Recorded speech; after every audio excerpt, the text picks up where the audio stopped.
privilege of welcoming all our esteemed guests today. So once again, I would like to welcome all our esteemed panelists for today. So Dr. Chetan Pradhan, a trauma surgeon and HOD of the trauma department of Sancheti Hospital. Dr. Healyos, HOD of spine department of Sancheti Institute of Orthopaedic Rehabilitation. Dr. Kailash Patil, orthoscopic knee and orthoscopic and joint replacement surgeon, and Dr. Sahil Sangvi, hip surgeon. So all four of them are going to talk to us today about clinical decision making in pre and post-operative orthopedic rehabilitation. So I would like to have all of them on stage. Thank you so much for joining us today.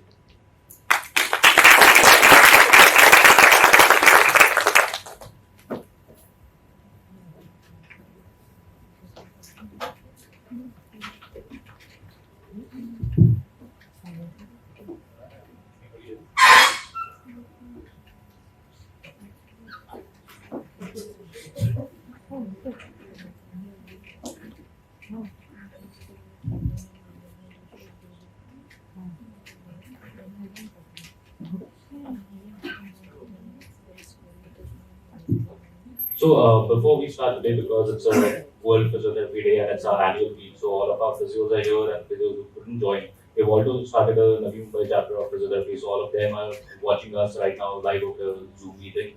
So we all are really excited to have you guys here. If you can just spare a few words about physiotherapy and what your experience has been like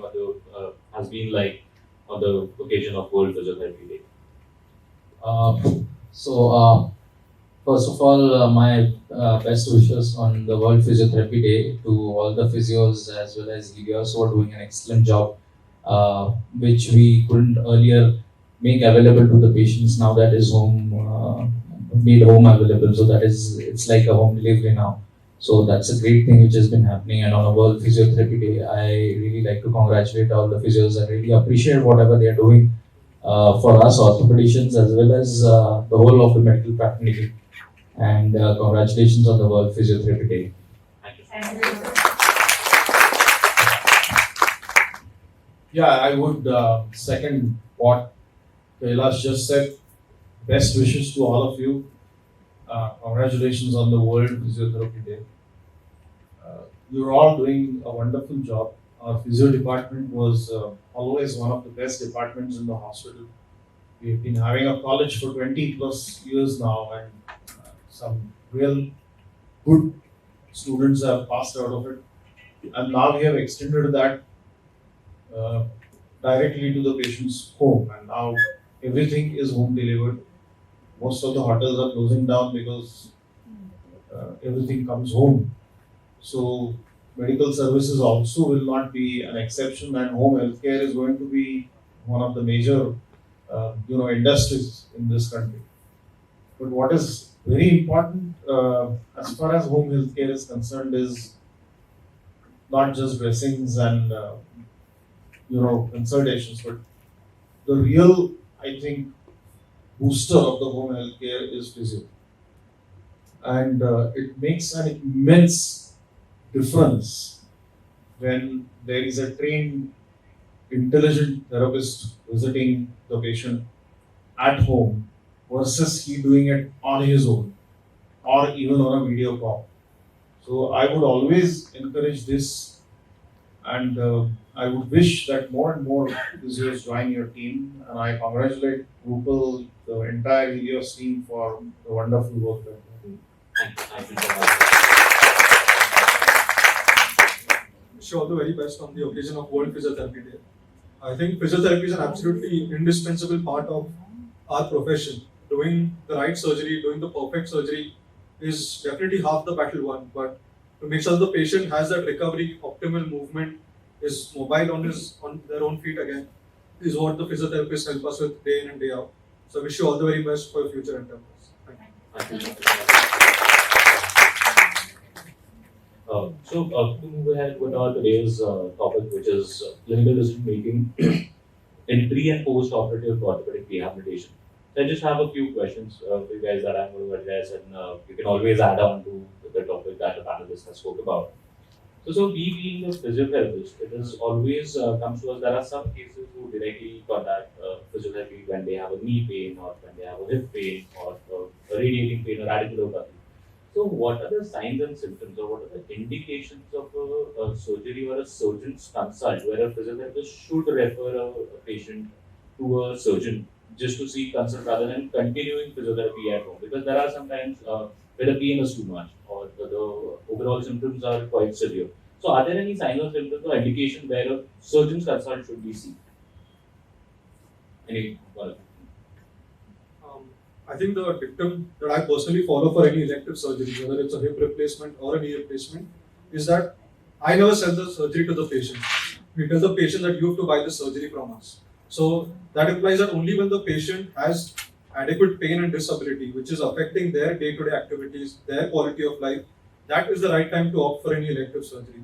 Because a lot of times patients come in, like older patients come in with their children or with their relatives or neighbors or brothers, sisters, and they are the ones who say that this person has so much pain. But if you ask the patient, they're not really in that much pain. A lot of times you see the X-rays and they are extremely bad. But the patient again doesn't have disability. So you don't have to treat the patient or the relatives. So only let the patient demand the surgery from you. Because in a patient who's not really motivated to undergo surgery, they'll never really be happy after the surgery. So it's equally important to know which patient to operate on, but I would say it's more important to know which patient not to operate on. So that is what I look for when I'm offering any elective surgery. Yeah, in spine, we have a lot of bouncers, red flags, what we normally see. And we have seen patients doing physiotherapy when there is osteoporotic fracture. We have seen patients doing physiotherapy when there is a tuberculosis or infective spine, back pain. Because and sometimes even tumors, patient is having tumor and he's doing physiotherapy. So we cannot go on investigations immediately. But if the patient is coming to you, and most important for anyone, not for physiotherapists but for a physician, surgeon, is clinical assessment.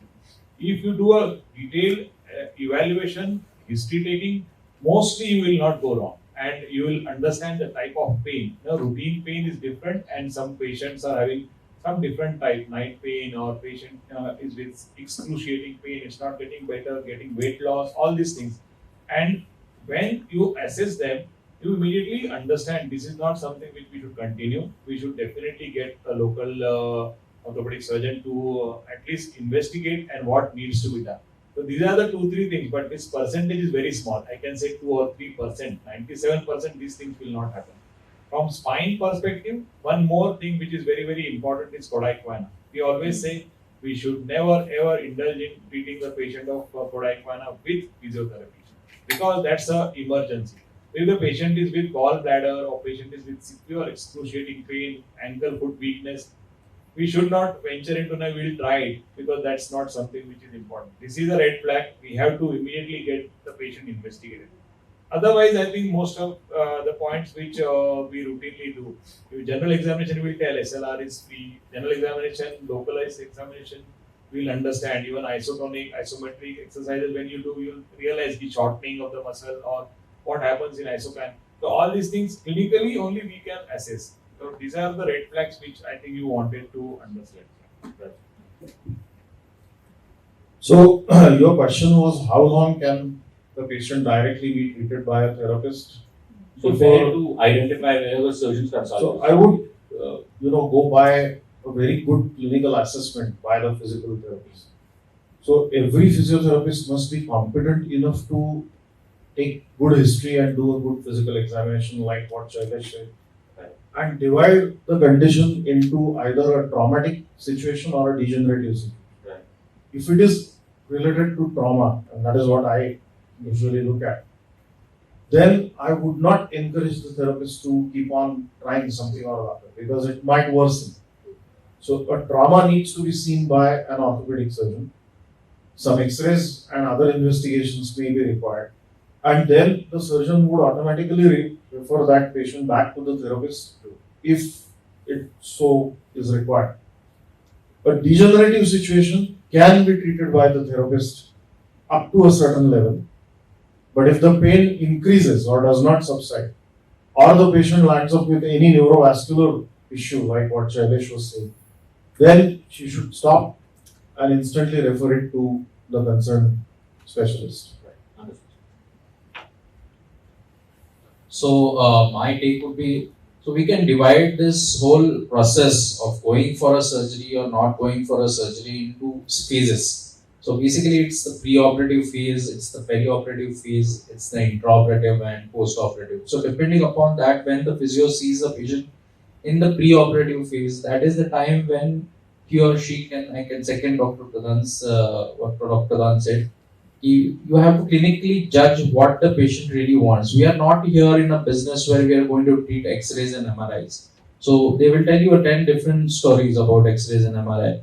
And but we need to clinically see how the patient is doing well with a bit of physiotherapy, a bit of occupational therapy, a bit of modalities. All these things, if they do work, and I'm sure all of you know that they do work in most of the cases. See, about 60-70% of the patients do get better.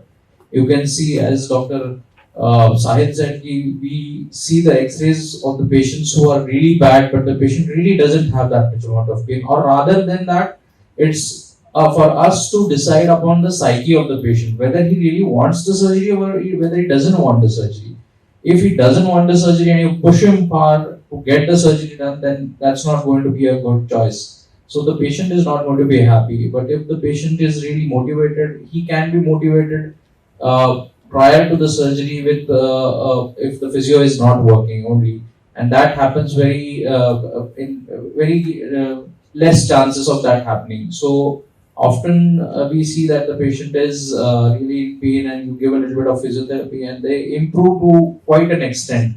That is why we have this program here in Sancheti which is called as a prehab therapy.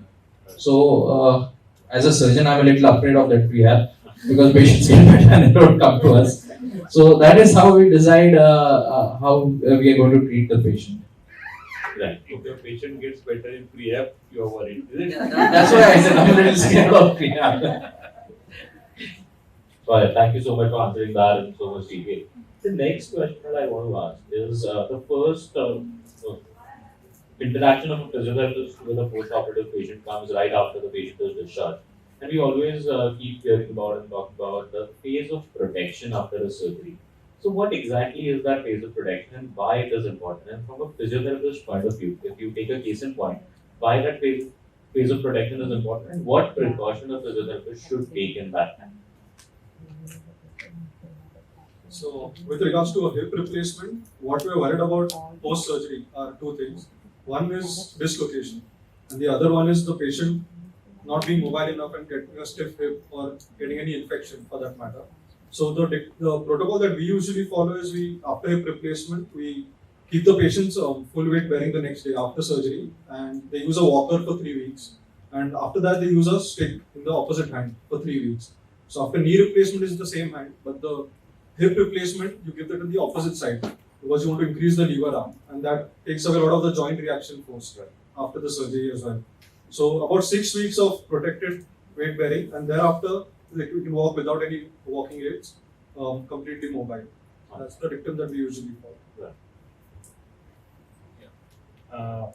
In spine, we have little different angle in this post-operative protection because what surgery has been done, it's not like one surgery or there are various different type of surgeries. Decompressions, discectomies, 1 or 2 levels versus fusion surgery. We are talking mainly about the lower backs first. And in decompressions, yes, patients can be mobilized, but normally we tell them to avoid sitting on the floor because a fresh disc, when we take out, there are some annular injuries already they have happened, and that can precipitate to one more disc, recurrent disc, what we normally talk about. And therefore, sitting, because it's an extreme thing which normally happens immediate post-operative. If a normal person tries to sit on the floor and gets up, if I ask him to get up 20 times and you get up from the floor versus get up from the chair, the amount of load which comes on the lower back is 8 times in comparison when you get up from the chair. So that itself is a very big load, and in India, most of the patients want to sit on the floor. That's the first thing. We normally tell them to avoid sitting on the floor for at least 6 to 8 weeks. That's number one for decompression surgery. In fusions also, we want patients to avoid sitting and extreme bending for initial 6 to 8 weeks. And after that, automatically, because you normally bend on hips, you don't bend on the spine directly. You can start using your knees and because they are the basic activities post surgery. Anyone wants to, at home, any activity you want to do, you have to bend a little. You are a human. You can't be a robot at home and just stand and walk like that. So you have to have some assisted flexion in the knees as well as a little bit in the hip, and you can do that. But extreme, like 2 to 3 months, normally for a younger patient, we would like them to not sit on the floor. And for patients with long fusions, definitely that much time. And people who are elderly with osteoporosis, we would like to protect if there is a fracture which is operated or infection, because the time for healing of bone is also important. It's not only surgery, implantation is done well. It's not that. Overall, it's a process. So normally we are a little concerned for initial 3 months post surgery. Right. And like you said, whenever there is a osteoporosis or a fracture involved, Yeah. that's why it makes extremely important that the surgeons suggestions that are there and absolute contraindications that are mentioned by the surgeon are extremely Yeah, important. because you fix the segment and there is a segment above. A True. spine is like a big 33-story building. There is always a segment above, and it can happen that adjacent segment can collapse, and that's what we don't want to happen. True. And then the patient will always blame the physiotherapist, blame the surgeon, but actually the thing is that the bones are weak, and that is where we are missing. We lost something. But the connect and symbiosis of the physician with the physiotherapist is most important in post-operative rehab. True. Right. I think the protection phase is perhaps singularly most important in trauma rehab, because unlike rest of these guys who do only elective cases, trauma is a double whammy for the patient. So the patient is already injured because of the accident, and then he is doubly injured by the surgeon in order to treat the previous injury. So, and it's not just that the bone breaks, all the soft tissue around that bone is also injured. In spite of which we have to, expose those fractures and put implants and treat them, etc. So the protection phase is primarily to allow recovery of the soft tissue and the bone. Now, how much should that protection phase increase, or what exactly would be the protection phase? Depends or varies as per fracture for a particular age group and how well the surgeon was able to neutralize that entire injury. So it is absolutely mandatory for the physiotherapist to have a dialogue with the treating surgeon, or at least the physio who was treating that patient in the hospital. They should have a dialogue as to what is allowed for that patient. They must see the pre-op X-ray, they must see the post-op X-ray, they must read the discharge card, because everything is written on that discharge card. All the instructions are clearly given, which is a mandatory requirement by law. So it has to be written. And follow those instructions absolutely to the point. If you don't want to follow it, or if you want to differ on that, then you should get back to the surgeon. I don't agree with what is written here for the following reasons. And she or he may be right or wrong, but then that has to be done. The protection phase usually depends on the bone healing. Soft tissue healing by and large within 3 weeks is over. So only soft tissue surgeries you can immediately start moving within 3 weeks. Bone healing will take 6 weeks onwards. But today the surgical procedures have progressed to such an extent that by and large the patient is able to move the affected and definitely the non-affected joints. How much weight bearing to be done must be decided by the operating surgeon only and nobody else. So I would put it that it's a cohesive kind of a relationship between the physiotherapist and the surgeon.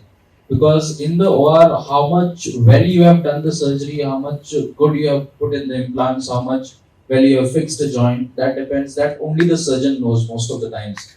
And that is how the surgeon is going to instruct the physiotherapist. But having said that, the amount of time which a physio spends with the patient is what the surgeon is going to spend, because the surgeon comes for the rounds, he sees the patient, goes away, and after that it's the physio's job the whole day. They are going to be there with the patient. So it's a dialogue, as mentioned earlier, it's a dialogue between the surgeon and the physio, because a lot of times we are very confident that we can make the patient mobile within a day or two. But then again, in the wards, when the patient is really mobilized, when the physio is working on him, he may have pain, he may have some discharge, he may have some bleeding and all those things. And that is the first point of contact probably between the doctor and between the surgeon and the physio. And that is how we come to know how long are we going to immobilize the patient, how fast are we going to go ahead with this recovery phase, and all these things taken into account. It's not going to be a one-way street. It's always going to be a two-way street. So we have to have a good day-to-day dialogue with the physio. We have to have a good assessment of the patient when we are really going to go into the protective phase, or rather the phase where the patient is really going to be mobilized. And after that, we are going to take a call whether we are going to be aggressive, as most of the surgeons these days do promote fast recovery and these things, which are, as Dr. Pradhan mentioned, with the modalities which are available today and with the amount of implants and the surgical skills which are available today, we can make the patient, and they are happy. Patients are really happy if they are mobilized fast. But that should not so happen at the cost of the patient's injury or the patient's life. That's what my point is going to be. I completely agree. Just an additional point to the knee replacement and hip replacement part. I think as of now in India, almost 100% of the knee replacements are cemented. In the West, there is a trend where they started using uncemented implants. But with regards to hip replacement, almost 80 to 90% are uncemented. So when we have cement, we're not really worried about the weight bearing post-operatively, because the cement acts as a glue between the implant and the bone. But when we're doing uncemented hip replacement, where even in the hospital, I think about 90-95% are uncemented, it's extremely important to ask the surgeon whether the bone quality was osteoporotic, whether there's any intraoperative fracture or not, and that also dictates the post-operative weight bearing status. So when you have a cemented implant, it's not really a worry, but uncemented implants can pose a problem. Yeah, I'll just share one example. Even not only physio should be protective, even the surgeons needs to be protective. I've seen maybe a few years back, this is elsewhere, and the surgeon was doing a lot of research and a lot of experiments during this replacement day. And he started that fundamental thing of immediate mobilization post knee replacement. And this patient was a doctor, and his father was a doctor, and this patient was operated. Surgery went very good, and they told immediate mobilization. And in the evening, this patient had a huge hematoma. And then this patient's family started blaming the doctor. Why did you mobilize us so early? So I think this is what he was doing some research and study. So even doctor also needs to explain the physiotherapy. We don't want to do whatever his protocols are. So they are also, I think it is much refined now. So it's just like on the social aspect, the surgeons should keep their egos aside Yes.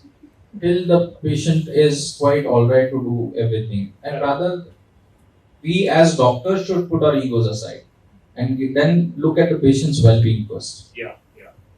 I guess A corollary to that is that I agree that you need not be foolishly aggressive with any patient, but you need to be motivating, and you need to get these patients out of the bed as soon as possible, especially the geriatric age group. Because I know it's a very uphill task. It's a very tough task to get 80, 90, 100-year-old Aji who is operated for an intertrochanteric fracture to get up and walk the next day. But with adequate motivation, with good techniques of mobilization, it is possible. Gradually the patients realize, yes, this is possible. And I'm able to get out of the bed and walk with a walker. And that starts a very positive cycle in their thought process, which hastens recovery. So it has to be balanced, the protection phase versus aggressive mobilization. And like you said, for geriatric patients, it's extremely important that first 3 weeks they should get that feeling of I'm going to get out of bed and I'm going to get out of it. If that doesn't happen in 3 weeks, we have seen people who completely lose their will to live and succeed. So it's about verbal motivation and all other techniques that you do. Right. And we really appreciate that Sancheti and Healyos, you guys always encourage that dialogue between a physio and the thing, so that we can have this communication with you. So taking you on that thing you said, if physiotherapists do spend a lot of time with the patient, so when post-operatively physios are going and doing a session every day or on alternative days, what are the red flags that a physio should look out for in terms of to understand if there is any instability of the implant or any stabilization, fixation failure? So are there any red flags that a physio should look out for if things are going wrong? See, basically, red flags, as in most of them are given by the patient himself. Right. The first red flag is going to be pain. Hmm. Pain which is out of proportion, which is not really explainable related to the surgery per se. One thing. Second thing is the pain also depends upon the patient's pain tolerance also. Few patients are quite tolerant to the patient to pain, and few patients may not be. Second thing is fever, or rather, the patient is having high temperatures, or patient is not looking very good. He's looking a little toxic. The third thing is bleeding from the incision side or the surgical side, and these three things are the major red flags which we should look out for if the patient is having any problems, or rather that should be reported to the operating surgeon or the treating doctor. And rest of them, if the patient is not able to walk or the patient is not able to bear weight on the operated limb or the operated side. So that depends on patient to patient. So it's quite relative in such cases. But these three things are quite often we notice that the patient will themselves report, or rather the physios will look out for. Right. So pain, fever, and discharge. Anything excessive and this excessive swelling a lot of times and like in a low limb surgery. That too. I just want to reiterate the point of Pradhan sir, which he said the motivation. And it is so important that we had a patient who was a politician, very rich politician, and he had a cervical myelopathy. And he was not keen for any surgical treatment. And he came here and he got admitted. He told me, doctor, no, we don't want any surgery. And he got a flat near our hospital. This is 7, 8 years back. And he got his cooks who used to prepare food for him, and he got his bodybuilders who used to be with him. He was quite old now, means retired, we can say that, and his children were into all this legacy. And he said, if you want to stay here for 1-2 months, and then okay, we said fine, no problem. And then we started. We'll start with the physiotherapy. Doctor, your physiotherapy is very good. We'll do that. And after normally what we used to happen, we used to go for the rounds. We used to see the patient and we used to say, sab theek hai, all right. Now you're doing this. And after 15 days, we realized what used to happen is that the physiotherapist, he used to lie down in bed, and the physiotherapist used to lift his hand and put it down, lift his hand and put it down, lift his leg and do it. And he was completely not motivated to do anything. So it is like coming here and you can't do anything. It's not that he was not been able to, but he was so reluctant. He thought okay, everything will be done by physiotherapist, and we realized it after 2 weeks. And then we had a dialogue with the patient, and then we had a discussion with the physiotherapist. If this will happen, even if you stay for 6 months, this will not change.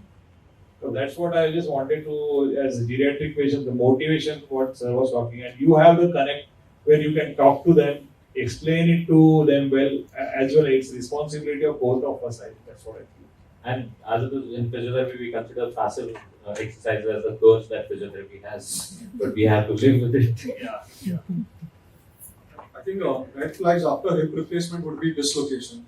So if you notice that the patient is keeping their leg in an attitude of adduction and internal rotation, or if there is suddenly more shortening that you see, so that could imply a dislocated hip. Right. Again, floor activities are a complete no after hip replacement. So sitting cross-legged, sitting on the floor for any reason, whether it's any religious activities, eating food, no matter what, that's a big no after a hip replacement. And similarly, squatting to use an Indian toilet. So we advise the patients to use a Western commode, or you get their Indian toilet modified, where you can place a seat on the Indian commode. So that is what we usually advise the patients. In terms of instability, if you hear any squeaking noise or clicking that is happening in the hip after the patient is being mobilized, or if you notice that the patient's leg is suddenly swollen or red or is slightly shorter than it was before, that can imply something has gone wrong, or there is some issue intraoperatively or postoperatively that is now coming to light. Like any discoloration of any sort would still be a red flag and something that should be checked. Yeah, so only two things post-operatively are important as red flags. One is all signs of infection, like fever, redness, increase in the swelling, and pain. Pain which is increasing gradually or not subsiding with analgesia or rest is a big red flag. And the second important thing is failure of implant. Now this happens if the fixation was not good to begin with, or if the physio or the patient has been very aggressive about it. Third, if the bone quality was so poor that even basic mobilization has led to some kind of a failure. Now again, the red flag here will be pain, which is increasing and not settling down. Sometimes you might get an abnormal mobility, okay, where you should not be getting any mobility. And the third is overall deterioration in the patient's health. Now, especially in geriatric age group, you might see them very drowsy, where you can think of electrolyte imbalance, etc. Or again, they will not cooperate with you at all. So somebody who was doing well and has now suddenly not has said that no, I don't want anything to be done, physio especially, is a red flag. Just a second so electrolyte imbalance is something or low sodium causes a lot of drowsiness and that we see in geriatric patients. So is it okay for a physiotherapist when he sees the patient is drowsy, not responding very well, to get an electrolyte test done for the patients and see the results in that I think there are, yes, it is okay to get a test done, but it's not just the electrolytes. The patient may have missed a medication, right, or may have taken some other medication. So many times I have seen even family members give a tablet of Restil to the patient, right, because 2 दिवस झोप झाली नाही, घेतली Restil, which in a 80-year-old can be detrimental and make him so drowsy for the next 24 hours that he is almost unconscious. So rather than ordering a test or treating on your own, which anyways is not allowed in your purview, it is better to tell the family member that this needs to be seen by a physician. right. Your responsibility ends there. And let him figure out whether it is the electrolytes or medication or a cardiac issue which may make him drowsy or a falling blood pressure or what. You never know. Yes, sorry, I interrupted. No, I just wanted to give an vote of appreciation to Healyos, because every time such red flags are raised, make it a point that they send it across to us on the mobile and WhatsApp and all those things. So really thank you for that. So we are in touch with what is happening with the patient.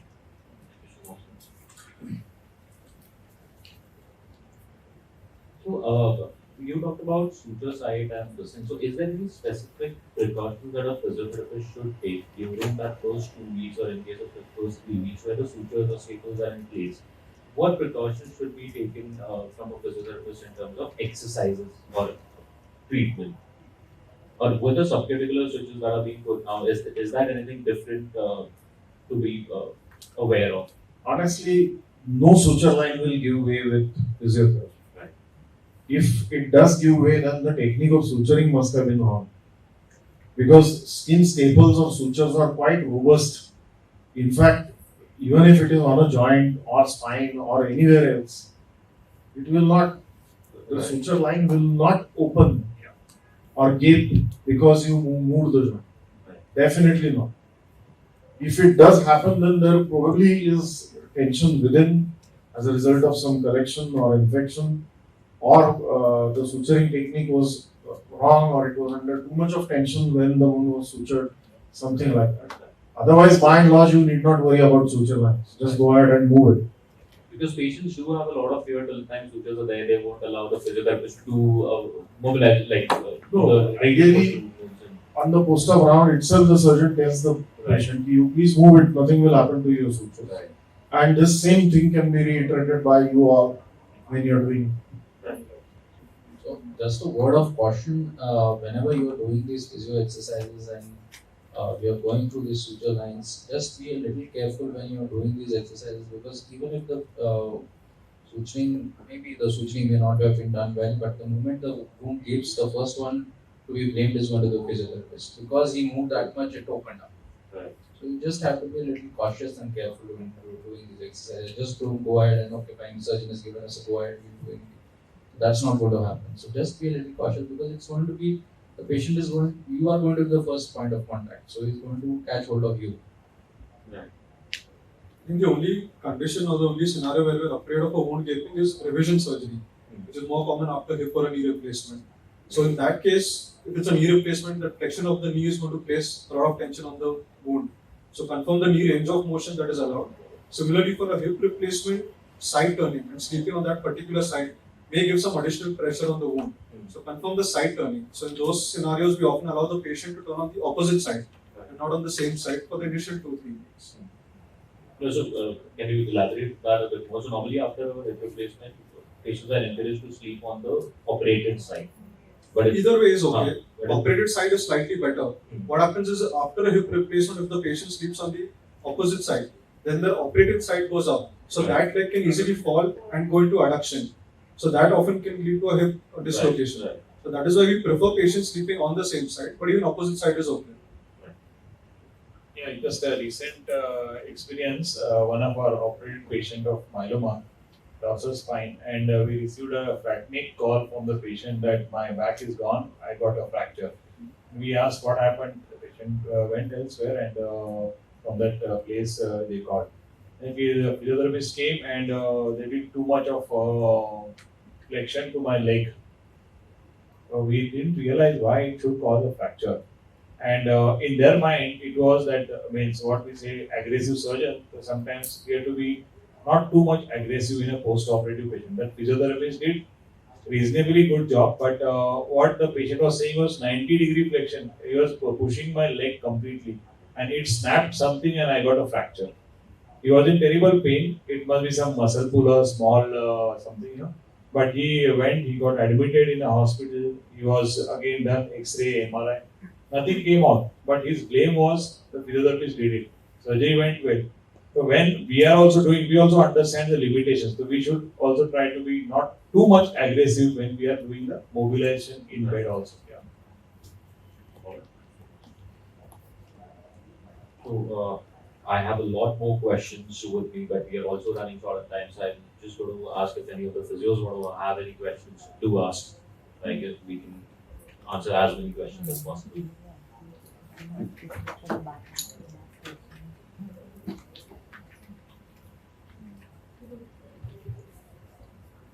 Hello, sir. It is related to DHR.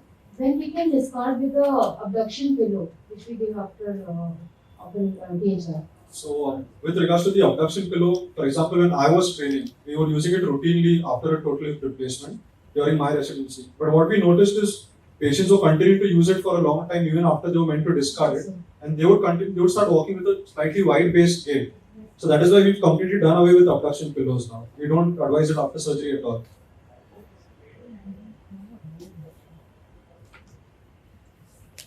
So I have a question that when we can start the stair climbing for medial patellofemoral ligament filter.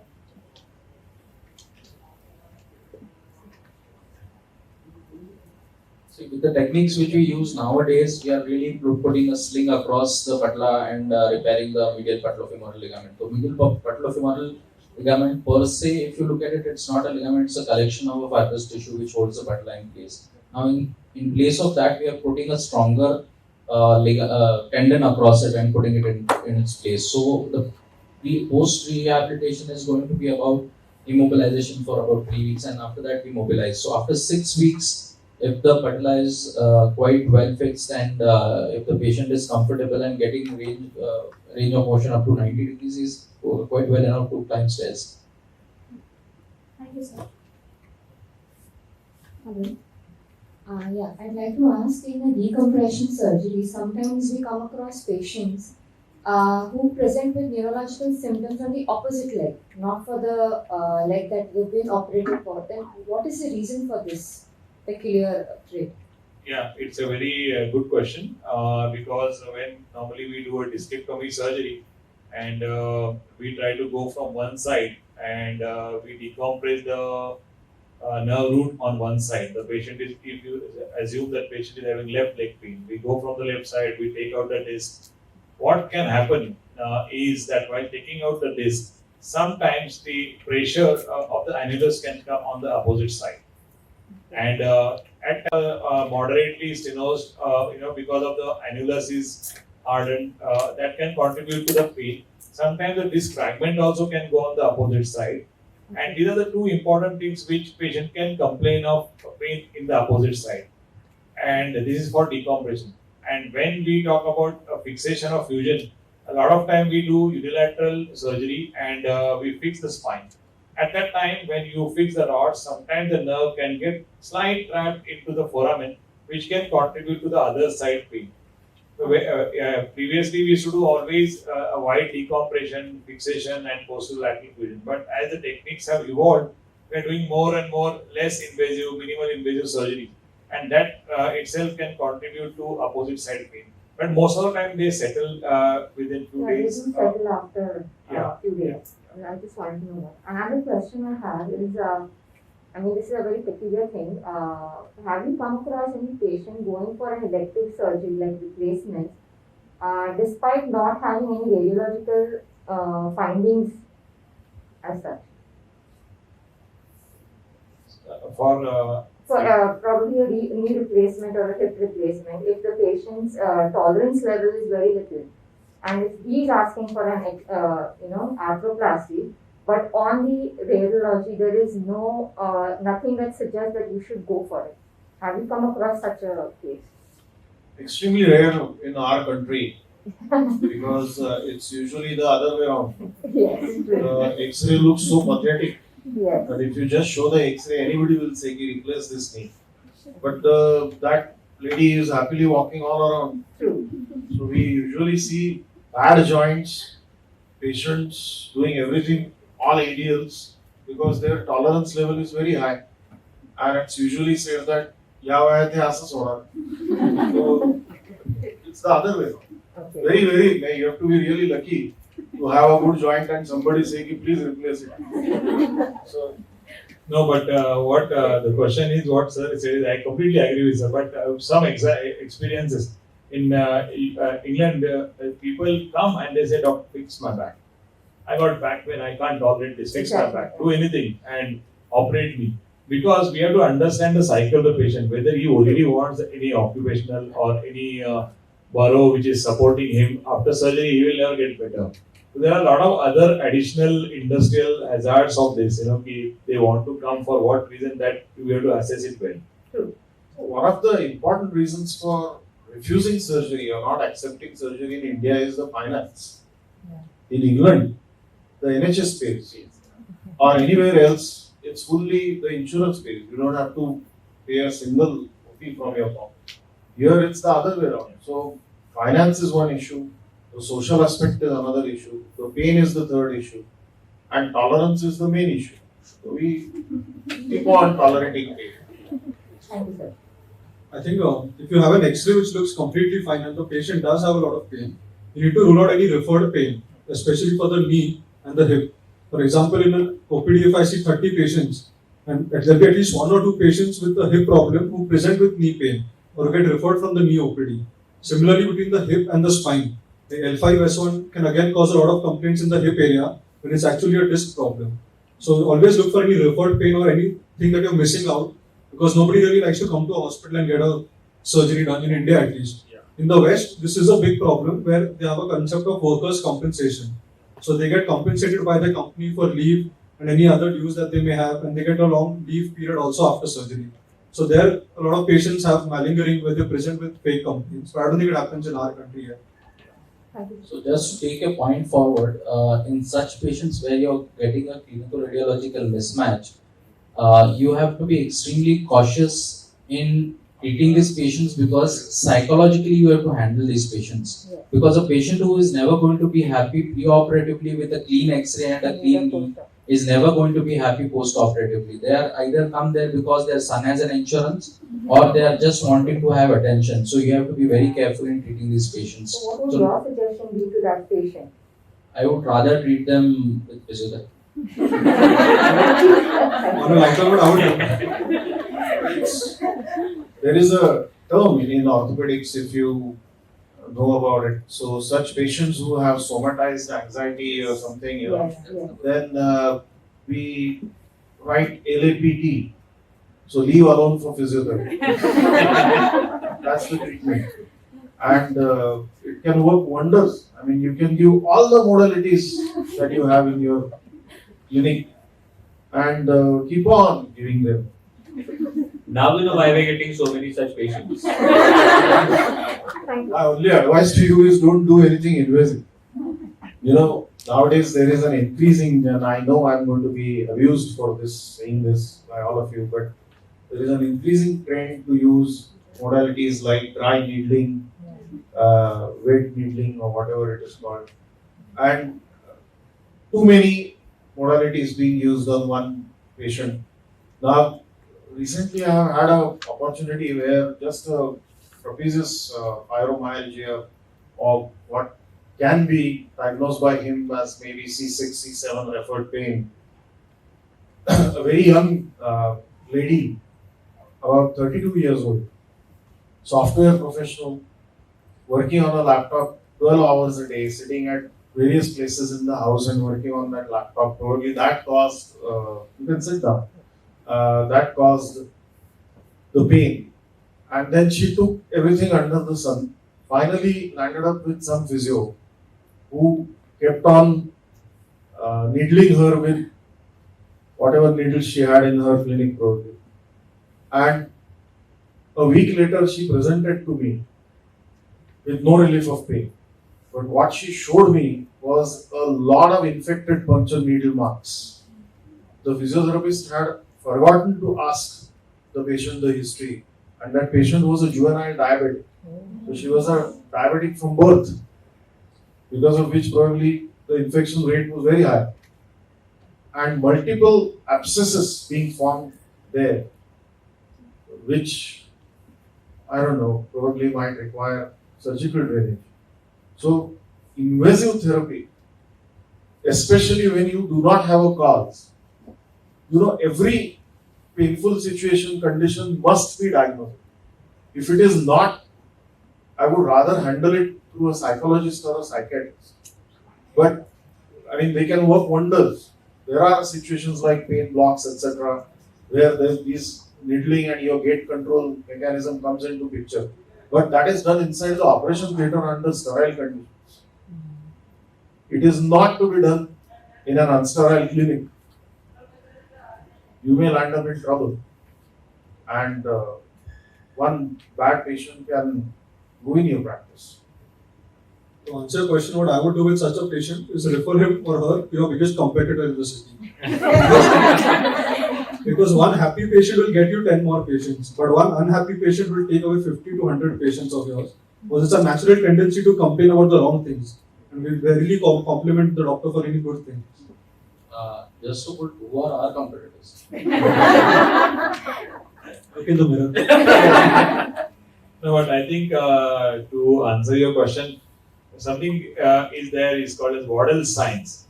You all should be aware of this science, and you should test the patient when he's asking for surgery when there is no radiological evidence or clinical evidence for surgery. The Waddell signs are very, very important to diagnose the condition. Thank you, Isha, for some interesting conversation that you have triggered here. Any other? Somebody else want to ask? So, I I know. have a question for hip surgery.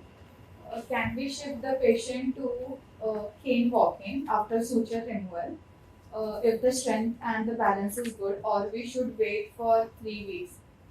If the strength and balance is good and you're confident that the patient can manage, then definitely go ahead. Okay. But in the opposite side. Yes, sir.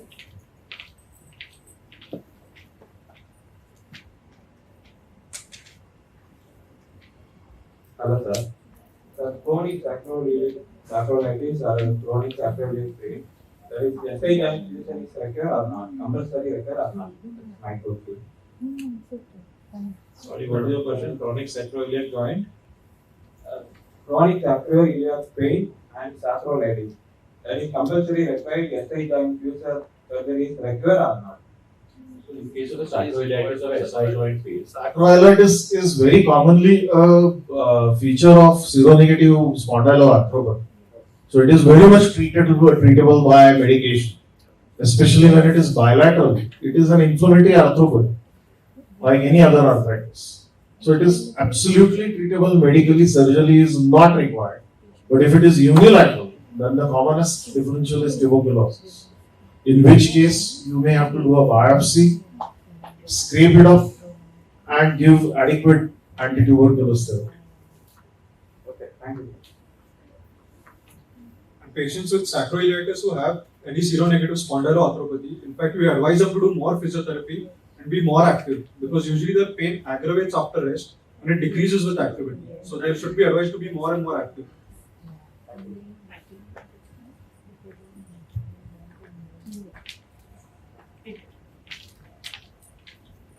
Sir, I have a question for THR.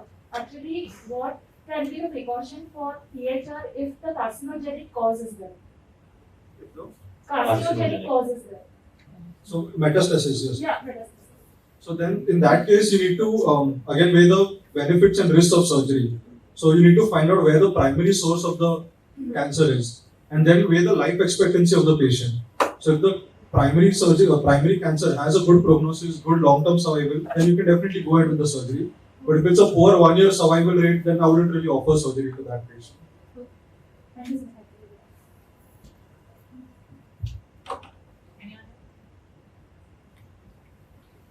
So let's just take the last couple of questions and then we wrap up. So this is for maybe Dr. Kailash for you. So when you refer the patient to physiotherapy before taking a decision of doing a surgery or not, what level of recovery or what aspect of recovery are you guys expecting? Because most of the knee osteoarthritis patients or people with lumbar spondylosis or disc protrusions are referred to physiotherapy. So what exactly are you looking for? No, it's very important to understand the history of disease. If you see lumbar canal stenosis or cervical canal stenosis, there is a long history of this patient.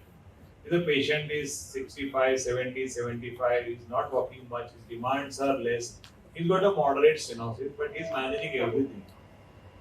So, as a surgeon, I feel I should decompress and make him better, but the patient's mindset is not that he's happy, he's doing everything. So, as I have to understand whether he really needs surgery, because this stenosis may remain like this for next 10, 20 years. Because it's not good, it is developed over the period of 20, 30 years, and now we are talking of even cervical spine, even disc. Most of the discs don't need surgery. Unless the patient is in excruciating pain, A.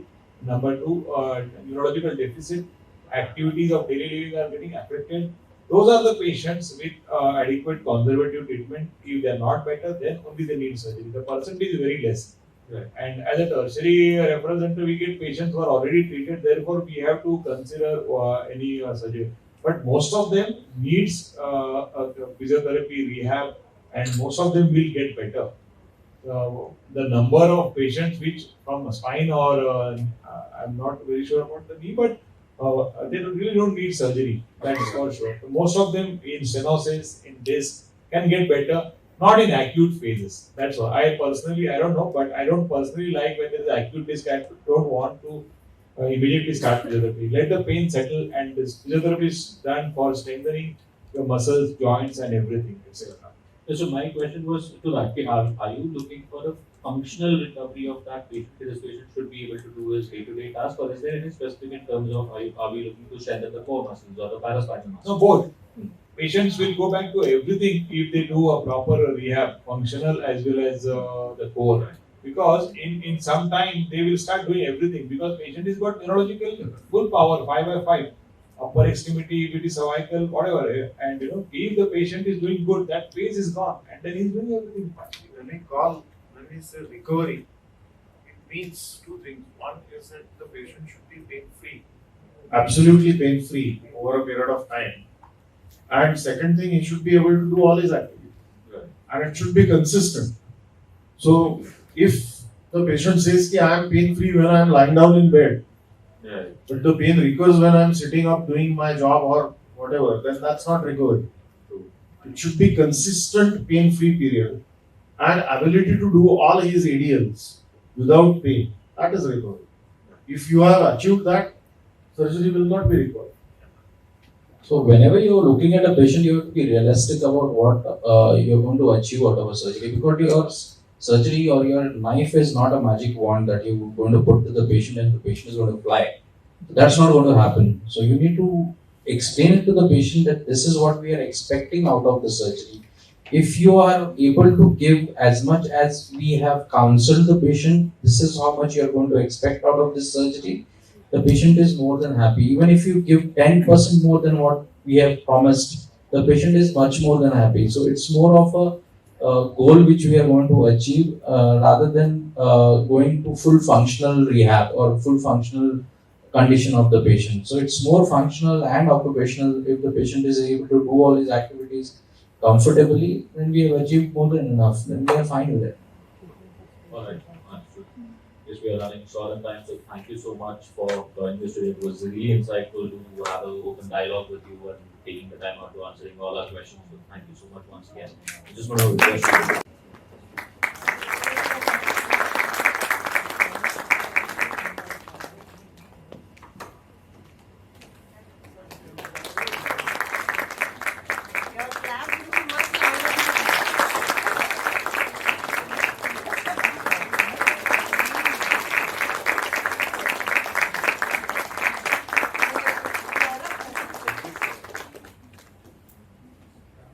Can we request you to turn around? दोन्ही बाजूनी आहे Healyos.